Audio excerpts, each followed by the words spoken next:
हर चीज की भी एक हद होती है। बोलने की भी एक सीमा होती है। चुप रहने की भी एक हद होती है। बर्दाश्त करने की भी एक हद होती है।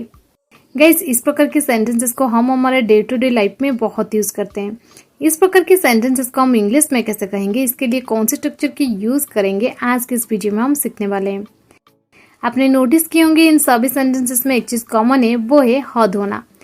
चलिए सबसे पहले इसकी इंग्लिश जान लेते हैं। इसे हम इंग्लिश में कहते हैं there is a limit of. There is a limit of. प्रकार के सेंटेंसेस को इंग्लिश में कहने के लिए आपको ये स्ट्रक्चर फॉलो कर देनी है। स्ट्रक्चर में पहले आपको यूज कर देनी है there is the limit of. इसके बाद अगर नाउन आएगा तो ऐसे ही लिख देंगे, अगर वर्ब आएगा तो वर्ब के साथ आईएनजी जोड़ के लिखना पड़ेगा, और इसके बाद टू। चलिए कुछ एग्जांपल्स लेते हैं ताकि आपको ये स्ट्रक्चर और भी अच्छे से क्लियर हो जाए। मोबाइल चलाने की भी एक हद होती है। There is the limit of operating a mobile too. There is the limit of operating a mobile too. बोलने की भी एक सीमा होती है, या फिर बोलने की भी एक हद होती है। There is the limit of speaking too. There is the limit of speaking too. चुप रहने की भी एक हद होती है। There is the limit of being silent too. There is the limit of being silent too. हर चीज की भी एक हद होती है। There is the limit of everything to.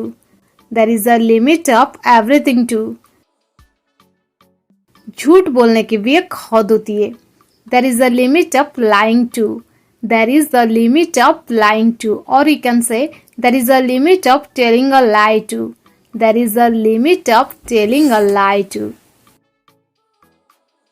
बर्दाश्त करने की भी एक हद होती है।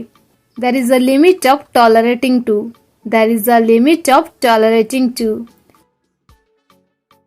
हर चीज की एक हद होती है। There is a limit of everything. There is a limit of everything.